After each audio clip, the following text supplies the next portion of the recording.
सुषमा स्वराज जी।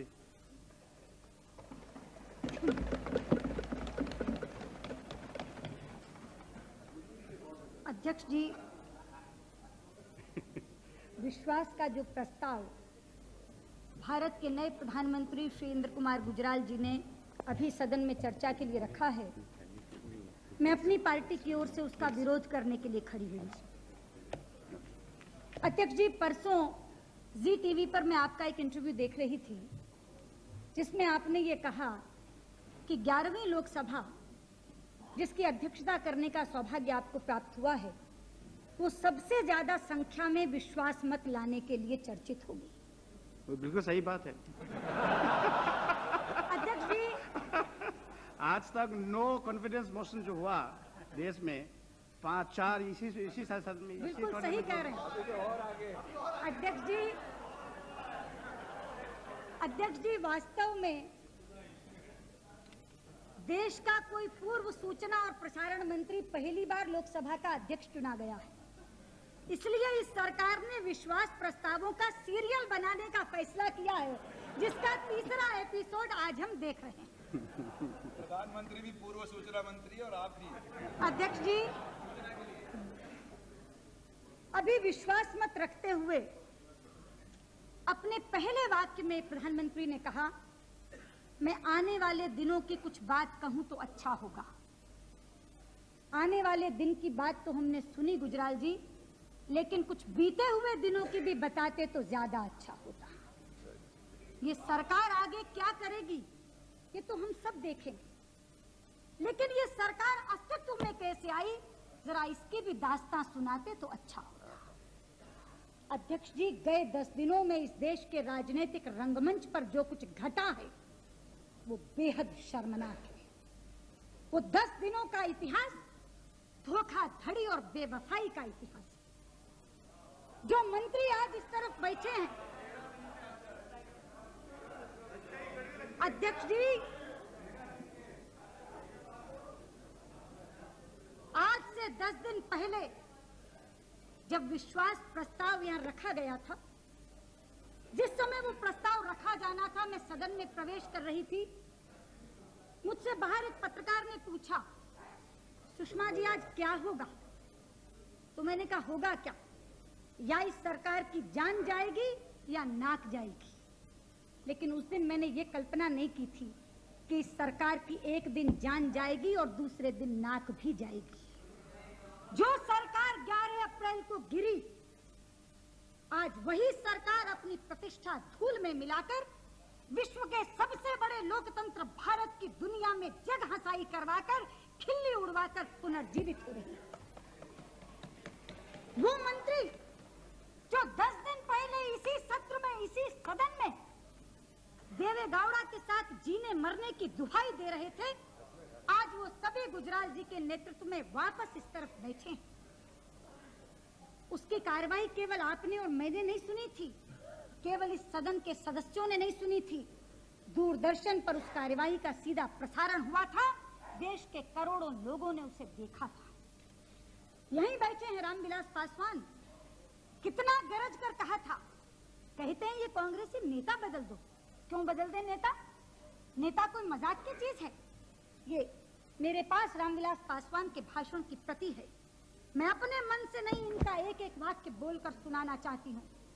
कहा था रामविलास पासवान ने 11 अप्रैल 1997 को दोपहर के 4:12 पर जब आप इस सदन में खड़े हुए थे, तो रामविलास जी आपने कहा था, देश का प्राइम मिनिस्टर क्या कोई मजाक होता है? ये नेता का पद है। पार्टी क्या चीज है? जब मन में आए नेता बदल दो, जब मन हो प्रधानमंत्री को बदल दो। देवे गौड़ा जी प्रधानमंत्री हैं, वे यूनाइटेड फ्रंट के लीडर हैं। कोई नेता है जो ये कहे कि देवे गौड़ा जी के खिलाफ कोई चार्ज है? कोई चार्ज नहीं है, लेकिन उसके बावजूद भी ये कहना कि देवे गौड़ा को बदला जाना चाहिए, नेता को बदला जाना चाहिए। क्यों बदला जाना चाहिए? ये प्रश्न किया था इन्होंने कांग्रेस के साथियों से। मैं पूछना चाहती हूँ, आज आप जवाबदेह हैं इस बात के लिए? इस सदन के पटल पर कोई बात ऐसे ही नहीं कह दी जाती। आज पूरा सदन जानना चाहता है आपसे कि जब तक देवे गौड़ा के साथ आपकी रेल ठीक ठाक चल रही थी, आप उस रेल में बैठे रहे, और जैसे ही केसरी ने जंजीर खींच के ट्रेन रोकी, आप बदल करके फटाक से गुजराल की रेल में बैठ गए। क्या कारण है आज इस बहस का?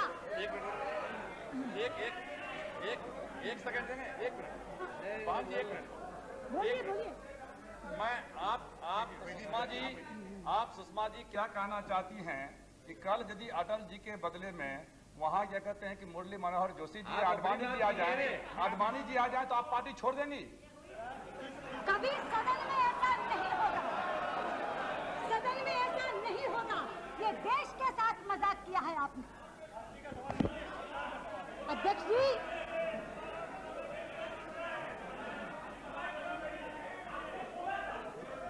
अध्यक्ष जी प्लीज। नहीं ऐसा नहीं। एक रामविलास पासवान क्या, ये अगली बेंचेस पर बैठे हैं श्री इंद्रजीत गुप्त, उस समय के गृह मंत्री। इस बार तो पता नहीं पोर्टफोलियो क्या होगा, स्वयं होम छोड़ना चाहते। नाम जरूर है गुप्त, लेकिन अपने मनोभावों को गुप्त नहीं रख सकते। जो मन में होता है वो बाहर बोलते हैं। उस दिन कांग्रेस को कोसने में सबसे ज्यादा आगे बढ़े थे गुप्त जी। ये उनके भाषण की प्रति मेरे पास है। रात को 9:18 पर भाषण शुरू ही किया था आपने इससे। अध्यक्ष जी, ये गुप्त जी की बात है, वर्बेटिम लिखी हुई। This government is going now, this ministry has been killed by the senseless irresponsible action of the Congress party. Its leadership has killed this ministry, killed this experiment. So, the blood of the United Front ministry is on their head. They will have to pay for it. मैं पूछना चाहती हूँ इंद्रजीत गुप्त जी, क्या आज आप उन्हीं कातिलों से मिल गए? Have you colluded with these killers now? ये आज नहीं मिले अध्यक्ष जी। इनकी कलाबाजी की भनक तो हमें उसी दिन लग गई थी जिस दिन अखबार में बयान निकला था इंद्रजीत गुप्त जी का कि इस संकट को पैदा करने के लिए कांग्रेस पार्टी नहीं, देवेगौड़ा जिम्मेदार है। इन्होंने कहा था 140 सदस्यों की पार्टी की उपेक्षा और तिरस्कार करके आप कैसे सरकार चला सकते हैं। उस दिन जो शक हुआ था, आज वापस इस कुर्सी पर इन्हें बैठा हुआ देखकर हमारा शक सच में बदल गया है। और मैं एक एक मंत्री की बात क्या कहूँ, स्वयं प्रधानमंत्री बैठे हैं इंद्र कुमार गुजराल जी। जाते जाते आपसे देवेगौड़ा ने सवाल किया था, उन्हें आभास हो गया था कि ये लोग केवल इस सदन के भीतर साथ दे रहे हैं, बाहर जाते ही पीठ में छुरा भोंकने का काम करेंगे। इसलिए उन्होंने फ्लोर पर कमिटमेंट लिया था, जाते जाते नसीहत दी थी और प्रश्न भी किया था। कि देवेगौड़ा जी की जो रिप्लाई का भाषण है उसकी प्रति मेरे पास है। रात को 10:30 बजे भाषण समाप्ति की ओर था। देवेगौड़ा कह रहे थे, a prime minister of this country, whoever it may be, when once the honor and dignity of that office goes, should not continue to as a prime minister under the mercy of anybody. What is that? We have to discuss again. With what courage do you want to go outside, Shri Gujral? Somebody wants to name you. You are the senior most leader, I accept, but not under this circumstance. And the Minister of External Affairs I.K. Gujral, उन्होंने सिर हिलाकर सहमति नहीं दी थी। उन्होंने बोलकर कहा था, I fully agree with you. मैं पूर्ण तरह आपसे सहमत हूँ। मैं पूछना चाहती हूँ गुजराल जी, क्या आज भी आप उनसे सहमत हैं? क्या आप उन्हीं लोगों के रहमो करम पर दोबारा प्रधानमंत्री बनकर नहीं आए हैं जिन्होंने एक सप्ताह पहले आप ही के नेता देवेगौड़ा के साथ ही हश्र किया? अध्यक्ष जी, सच तो ये है, इस सरकार के निर्माण की कहानी इंसानी रिश्तों के घटियापन की कहानी। और मुझे सबसे ज्यादा दुख इस बात का है कि इस कहानी के चरित्र कल्पित नहीं है, इमेजिनरी नहीं है। किसी फिक्शन राइटर ने ये उपन्यास नहीं लिखा है। इस रंगमंच पर खेलने वाले पात्र इस देश के वो महान राजनेता हैं जो अपने आप को इस देश का कर्णधार कहते हैं, जो अपने आप को इस देश के उज्जवल भविष्य का रक्षक कहते हैं। ये 10 दिनों में ऐसा उपन्यास रचा गया है अध्यक्ष जी, जिसमें हर व्यक्ति दूसरे को धोखा दे रहा था। Where everybody was cheating everybody. जहां बेवफाई की कलम से ऐसी कलयुगी रामायण रची गई थी, जहां लक्ष्मण ने ही राम का राज लपक लिया।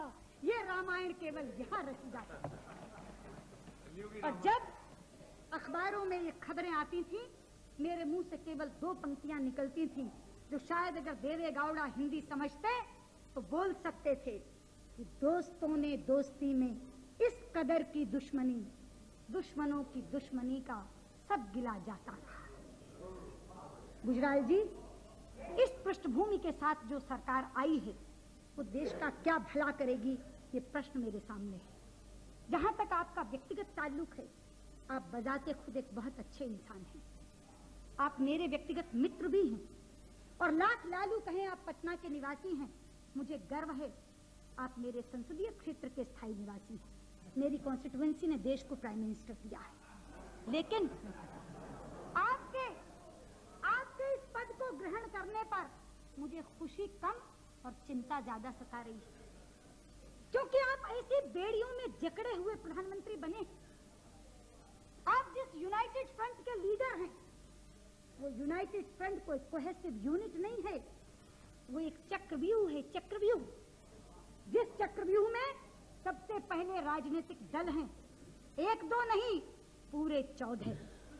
उसके बाद उस यूनाइटेड फ्रंट में 2 फ्रंट और हैं अध्यक्ष जी, एक फेडरल फ्रंट, एक लेफ्ट फ्रंट, और उसके बाद ऊपर है यूनाइटेड फ्रंट, और उस यूनाइटेड फ्रंट के ऊपर कांग्रेस से बात करने के लिए कोऑर्डिनेशन कमेटी। आपकी तो हालत ऐसी है गुजराल जी, जैसे संयुक्त परिवार की एक बहू होती है जिसके 1 दर्जन सास ससुर होते हैं, आपस में लड़ते झगड़ते रहते हैं, मगर अच्छा कहलाने के लिए उस बहू को सबको खुश रखना पड़ता है। मुझे तरस आता है, आपने ये रोल लिया क्यों? ये भूमिका आप कैसे निभा पाएंगे? आप जानते हैं पॉलिटिकल फ्रंट पर आप प्रोसिक्यूशन और डिफेंस के बीच उलझे हुए प्रधानमंत्री।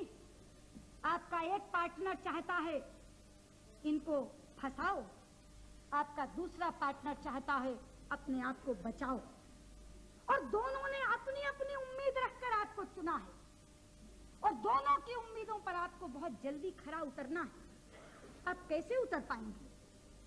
एक तरफ आपसे कहा जाएगा बोफोर्स की जांच जल्दी करवानी है, दूसरी ओर आपसे कहा जाएगा 10 जनपद पर आंच नहीं आने देनी है। एक तरफ आपको देवे गौड़ा की धमकी से डरना है, खबरदार अगर कांग्रेसियों के केस वापस लिए तो, और दूसरी तरफ आपको केसरी और नरसिंह राव जी को खुश रखना। एक तरफ आपको चतुरानंद मिश्र का दबाव मानना है, दूसरी तरफ आपको अपने अध्यक्ष और आपके किंग मेकर लालू प्रसाद यादव की प्रतिष्ठा को बचाना। आप कैसे कर पाएंगे ये? आप कैसे कर पाएंगे ये? इसलिए मैं आपसे पूछना चाहती हूँ, आर्थिक फ्रंट पर भी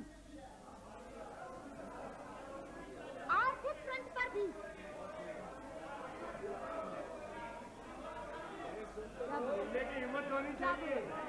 क्या बोला? क्या बोला? Please order please. आर्थिक फ्रंट पर भी ऑर्डर प्लीज। यस अध्यक्ष जी, आर्थिक फ्रंट पर भी ऐसी ही दुविधा का सामना करना होगा। कहते हैं इकोनॉमिक रिफॉर्म्स को आगे बढ़ाएंगे। अरे आर्थिक नीतियां तय करते समय आपको सोमनाथ दा और मनमोहन सिंह को साथ लेकर चलना, आपको वेस्ट बंगाल और वर्ल्ड बैंक दोनों का ध्यान रखना। इन बेमेल बातों में आप कैसे मेल बिठा पाएंगे? शायद आपको एक खुशफहमी है कि कांग्रेस अभी अभी समर्थन वापस करने का भूल कर चुकी है, दोबारा ये भूल दोहराएगी नहीं, इसलिए आपका कार्यकाल लंबा हो जाएगा।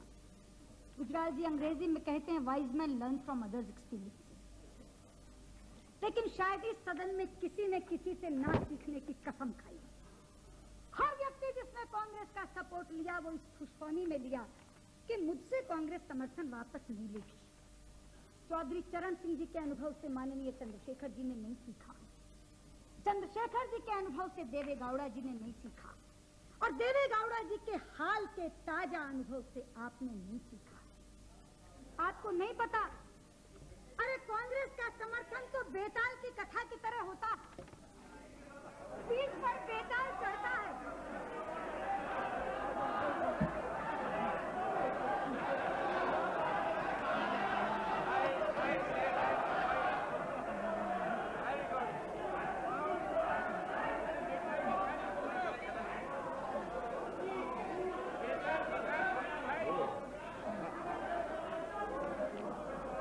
Yes, carry on. अध्यक्ष जी, बेताल की कथा आपने सुनी होगी।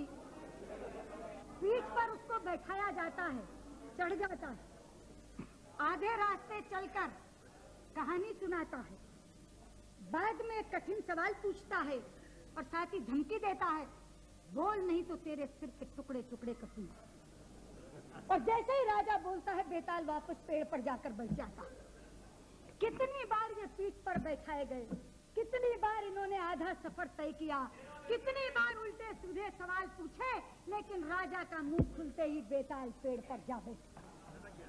इसलिए मैं आपसे कहना चाहती हूँ, आप इस खुशफहमी में क्यों हैं? आपको लगता है इन्हें क्रेडिबिलिटी की परवाह है? अरे जिसे अपनी विश्वसनीयता की परवाह होती है, वो तोल पजोक कर निर्णय लेता है।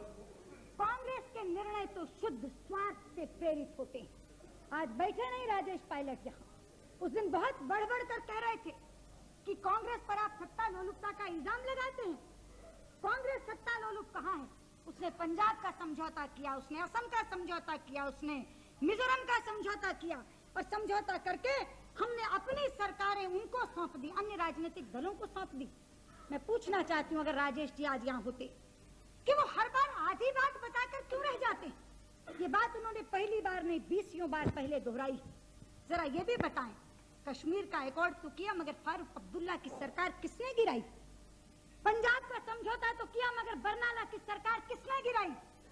असम का समझौता तो किया, मगर एजीपी की प्रफुल्ल कुमार महंता की सरकार किसने गिराई?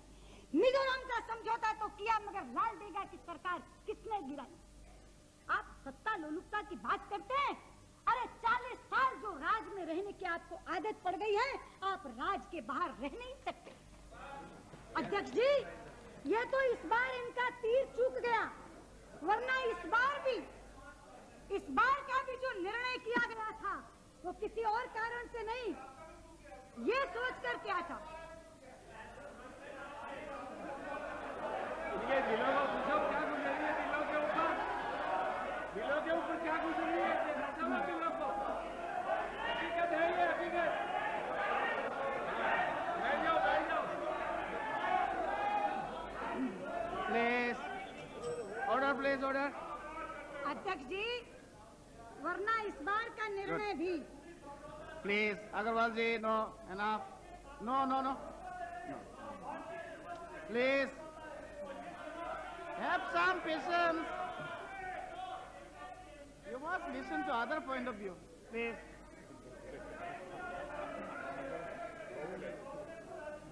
Please. Arey, what is this?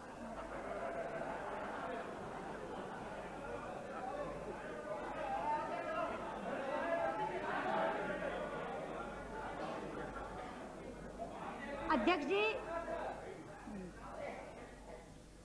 इस बार का निर्णय भी यही सोचकर किया गया था कि उधर वो गिरे और इधर हम आए। ये तो तीर सही निशाने पर बैठा नहीं, इसीलिए रोज रोज स्टैंड बदला, सुबह और शाम स्टैंड बदला।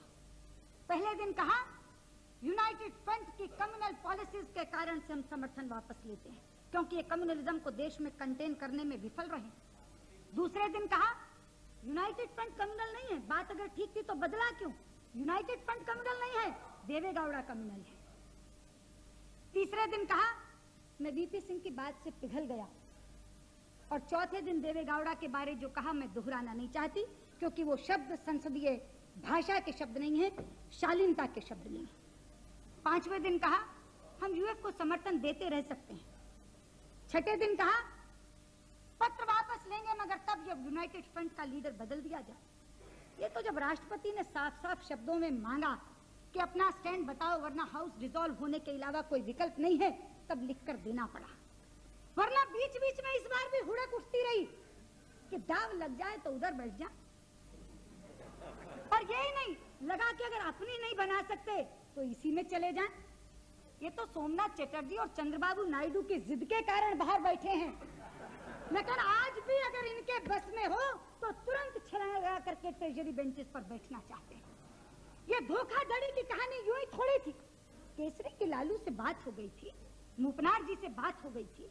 ये जिस धोखे के प्रकरण की मैं बात कर रही हूँ, ऐसे ही थोड़ी थी कि सीताराम केसरी नरसिंह राव को धोखा दे रहे थे। करुणानिधि मूपनार को धोखा दे रहे थे।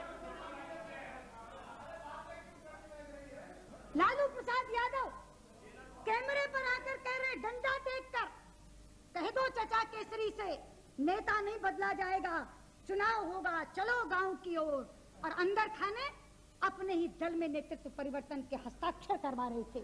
और एक साहसी मंत्री जिसने हस्ताक्षर करने से इनकार किया, आज उसका चेहरा इस मंत्रिमंडल से नदारद। कह रहे थे चंद्रशेखर जी उस दिन अंतरराष्ट्रीय साजिश है जिसके कारण हुआ।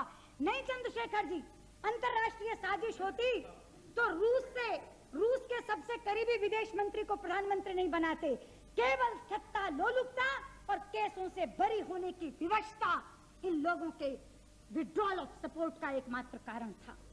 लेकिन मैं अब पूछना चाहती हूँ, आपके माध्यम से पूछना चाहती हूँ कि 11 अप्रैल को ये यक्ष प्रश्न बार बार पूछा गया, हर विपक्ष के नेता ने पूछा, उधर से भी ये सवाल पूछा गया कि बताओ सपोर्ट विड्रॉ क्यों की गई थी। जवाब नहीं आया। लेकिन आज मेरा प्रश्न है, दोबारा समर्थन क्यों दिया गया है, जरा इसका तो जवाब दे दो। विड्रॉल ऑफ सपोर्ट के समय 4 पन्नों की चार्जशीट दी थी, आज कौन सा गुप्त एमओयू साइन हुआ है, जरा उसकी तो 4 दफाएं बता दो। अध्यक्ष जी अभी बात कर रहे थे गुजराल साहब हमारे नए प्रधानमंत्री स्टेबिलिटी की, ये सरकार स्थिर सरकार होगी। अरे आपकी गाड़ी तो स्टार्ट करने से पहले मूपनार ने फ्रंट व्हील पंक्चर कर दिया, गाड़ी स्टार्ट ही नहीं हुई। ये बैठे हैं टीएमसी के नेता पी चिदम्बरम जी, देश के बहुचर्चित वित्त मंत्री, लोकप्रिय वित्त मंत्री, आधुनिक बजट के जन्मदाता, आधुनिक ड्रीम बजट के जनक। मैं पूछना चाहती हूँ Chidambaram ji, it was your baby, you always said it was my baby, today baby is crying, why the father is out of the house?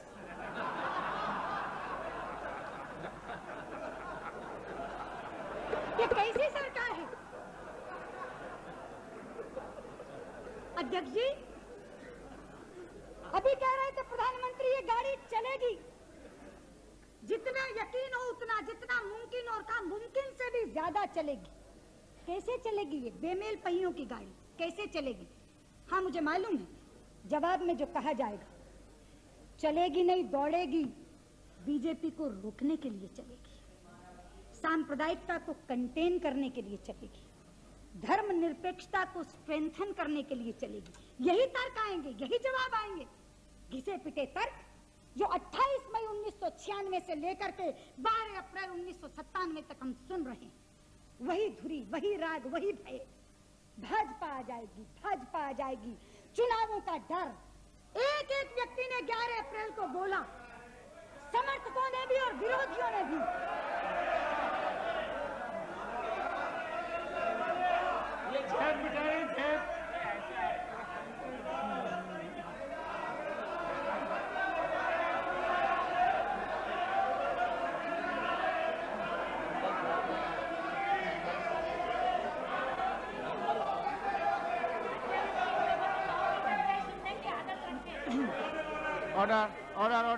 Order please. Yes अध्यक्ष जी मैं नहीं कह रही हूँ, जरा इन्हें बता दीजिए, आपने वो डिबेट सुनी थी, आप ही बता दीजिए, ये मैं नहीं कह रही हूँ। उस दिन बोलने वाला एक एक वक्ता चाहे उस तरफ का था चाहे इस तरफ का था, उसने बार बार ये कहा कि तुमने ये काम क्यों किया है, क्या करने से पहले सोचा नहीं कि इसका फायदा केवल भाजपा का होगा और अगली बार भाजपा आ जाएगी। ये मैंने नहीं कहा, ये डर आपने दिखाया, ये डर आपने दिखाया। लेकिन मैं पूछना चाहती हूँ, अध्यक्ष ji, No translation, please. Please check it. Just a second. Is it okay? Translation नहीं आ रहा है। आ रहा है? अध्यक्ष जी मैं पूछना चाहती हूँ इनसे कि क्या ये भाजपा को रोक पाएंगे या ये भाजपा को रोक पाए हैं? रुक गई? अरे जरा सच्चाई का सामना करके देखो, रुक गई। 28 मई को अध्यक्ष जी इस सदन से एक राजनीति का सूत्रपात हुआ था। एक सिंगल सूत्र दिया गया था, भाजपा को रोको, भाजपा को उखाड़ो। 28 मई के बाद जब जब शक्ति परीक्षण के लिए जनता के मैदान में उतरे हैं, जितनी जोर से इन्होंने कहा भाजपा को रोको, उससे ज्यादा जोर से जनता ने कहा भाजपा को सत्ता सौंपो। अरे एक एक करके देखते जाओ, एक एक करके। 3 चुनाव हुए पहले लोकसभा के अध्यक्ष जी। हाँ बताती हूँ, गांधीनगर, भुवनेश्वर, नांदयाल, 3 अलग अलग पार्टियों ने वो सीटें खाली की। गांधीनगर, हाँ बताती हूँ, गांधी राधनपुर की सीट कभी भाजपा के पास नहीं थी। मैं तो वो बताती हूँ जो तुम्हारे पास थी। जरा पेशेंस रखो, जरा धीरज से सुन लो। मैं तथ्य बता रही हूँ, तथ्य बता रही हूँ। अध्यक्ष जी, why don't you have the patience to listen to the speech? Come on. अध्यक्ष ji, No, you can reply.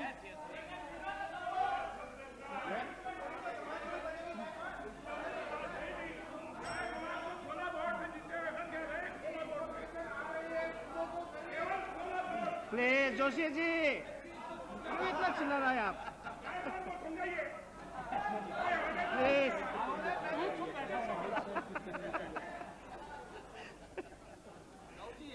अध्यक्ष जी, गांधीनगर की सीट आदरणीय वाजपेयी जी ने खाली की, भुवनेश्वर की सीट स्वर्गीय बीजू पटनायक ने खाली की, और नांदयाल की सीट यहाँ बैठे हैं कांग्रेस के सबसे वरिष्ठ नेता पूर्व प्रधानमंत्री आदरणीय नरसिंह राव जी ने खाली की। हमने तो गांधीनगर की सीट केवल बरकरार ही नहीं की, हमने तो भुवनेश्वर की सीट भी उनसे छीन ली। लेकिन जनता दल ने भुवनेश्वर की सीट खोई, कांग्रेस ने नांदयाल की सीट खोई।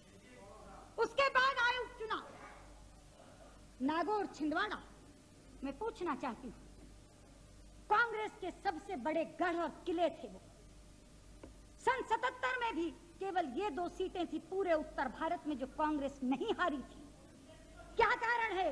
आज नागौर भी आपके हाथ से भाजपा ने छीनी, और छिंदवाड़ा में तो भाजपा का ध्वज फहराते हुए सुंदरलाल पटवा अगली बेंच पर बैठे हैं, लोकसभा में पहुंच गए।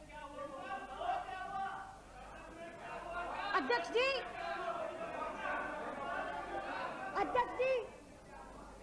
पंजाब विधानसभा के उपचुनाव आए।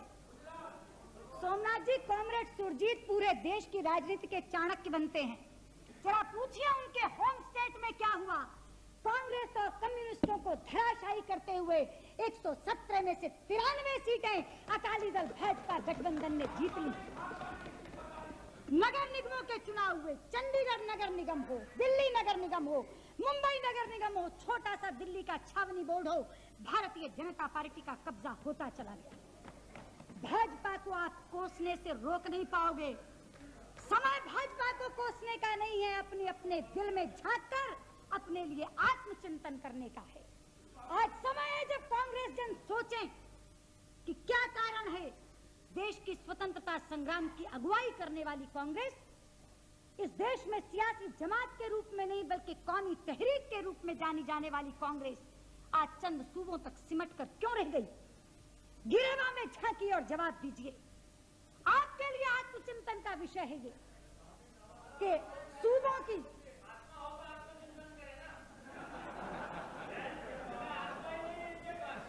सोचिए जरा, जवाब मिलेगा आपको, जवाब मिलेगा आपको कि राज्यों की नेचुरल लीडरशिप को डिमोलिश करके अपनी पार्टी को सत्ता में बैठाने की श्रीमती गांधी की शैली ने कांग्रेस को डुबोया है।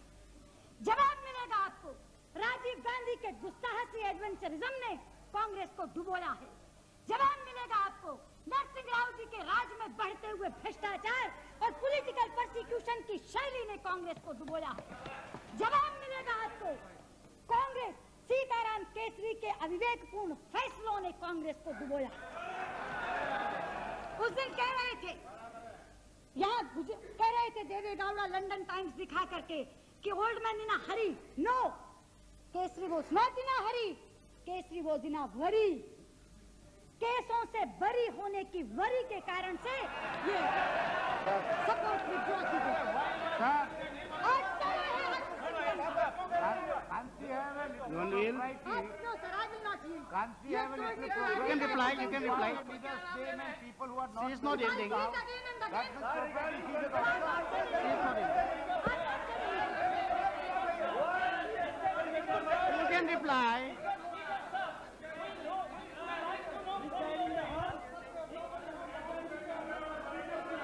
He can give advice to the workplace of the Congress Party. like to know from your end. If any person is not, उस दिन रोज नाम लिया गया 11 अप्रैल को 50 बार नाम लिया गया। हाँ, जिस लेटर में नाम लिखा हुआ उसका टिकट नहीं होगा। 50 बार नाम लिया जा रहा है तो आपने लिया। What is the propriety she is teaching to us? कोई नहीं बोलता। अध्यक्ष जी, इतराज करते हैं कि कैसे नहीं है। बहुत मुश्किल से 3 मिनट। कुछ बोलने वाले का नाम नहीं ले गया। Within 3 minutes I conclude, sir. Sir, आपका संकेत हो गया, मैं 3 मिनट में समाप्त करूंगी। मैं बिल्कुल अंत पर जा रही हूं कि आज आत्मचिंतन का समय है यूनाइटेड फ्रंट वालों के लिए कि जिस सोशल जस्टिस का नारा लेकर के आए थे, आज क्यों उसके बावजूद जनाधार खिसक रहा है। आज आत्मचिंतन का समय है कि देवे गौड़ा की सरकार का पतन क्यों हुआ। मैं चाहूंगी देवे गौड़ा जी अगर कहीं मेरी बात आज सुन रहे हो, इस सदन के तो सदस्य नहीं है, बैठ नहीं सकते, शायद दूरदर्शन पर ये बात सुन रहे हो, जरा अपनी भी आत्मा टटोलें और देखें कि आखिर इस सरकार का पतन क्यों हुआ। ये जो मुक्के मार मार कर सदन पे कहना I will show you what देवे गौड़ा इज, ये एरोगेंट शैली इस पतन के लिए जिम्मेदार है। जरा सोचें वो एक बार क्या स्टाइल ऑफ फंक्शनिंग थी। हेगड़े को हड़काओ, मेनका को धमकाओ, लालू को लतियाओ, केसरी को कसो और केवल नरसिंह राव से बतियाओ। ये जो शैली थी, ये शैली आज इस सरकार के जाने का कारण बनी। जरा सोचें आत्मचिंतन करके ये दिन क्यों देखना पड़ा। ये बैठे हैं मेरे वामपंथी साथी हैं, आज आपके लिए भी आत्मचिंतन का समय है। सोचिए जरा सोमनाथ दा,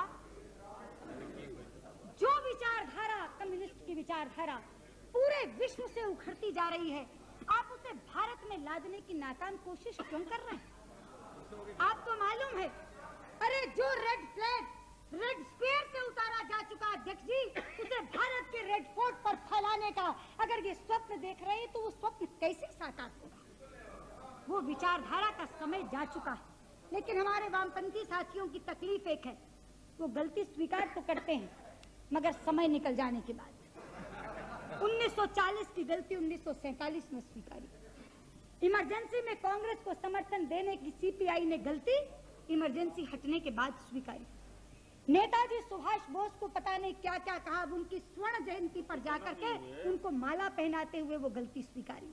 ये गलती भी आप स्वीकारेंगे सोमनाथ दा कि कांग्रेस के समर्थन से बनी हुई सरकार को प्राणदान देने का जो काम आपने किया है, ये आपकी भूल थी, ये आप स्वीकारेंगे। मगर तब जब समय निकल चुका होगा तब पॉलिट ब्यूरो की एक मीटिंग होगी और उसमें प्रस्ताव पास होगा, कॉमरेड मिस्टेक हो गया, गलती हो गया कॉमरेड, मगर तब समय जा चुका होगा। इसलिए मैं आपसे कहना चाहती हूँ कि यह कम्युनिस्ट विचारधारा का समय चुक गया है, ये आइडिया समाप्त हो गया है। आज राष्ट्रवादी विचारधारा का समय भारत में शुरू हुआ। इसके बाद इस देश में जो भी नीति चलेगी, वो आर्थिक नीति हो या विदेश नीति हो या राष्ट्रीय नीति हो, वो केवल राष्ट्रवादी विचारधारा से प्रेरित होगा। अध्यक्ष जी, इस देश में इकोनॉमिक लिबरलाइजेशन भी होगा तो पेट्रियोटिक फ्लेवर लेकर होगा, उसके बिना नहीं हो सकेगा। अब विकृत धर्मनिरपेक्षता पर आधारित नीतियों का समय खत्म हुआ। मुझे हैरानी होती है और दुख भी कि श्रीनगर में बैठे हुए यूनाइटेड फ्रंट के घटक दल के लोग सेना को बैरकों में वापस भेज देने की वकालत तो करते हैं, लेकिन निर्दोष कश्मीरी पंडितों की जब हत्या होती है तो उनकी मौत पर उनकी आंख नम नहीं होती।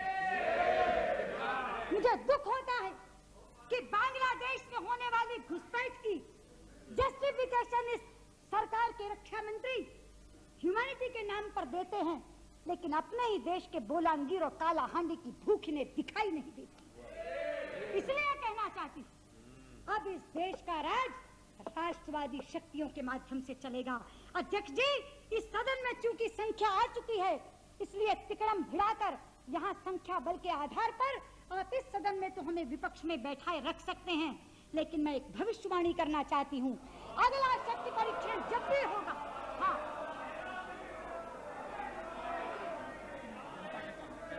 यही क्या अध्यक्ष जी, ऑर्डर प्लीज। सुनने की हिम्मत रखो। अगला शक्ति परीक्षण जनता के मैदान में जब भी होगा, ये गैर भाजपावादी शक्तियां राजनीति के हाशिए पर उतार दी जाएंगी और भारतीय जनता पार्टी वाले हम भारतीय जनता पार्टी वाले देश के राजनीतिक पटल पर अब पन्ना दर पन्ना लिखते जाएंगे बिना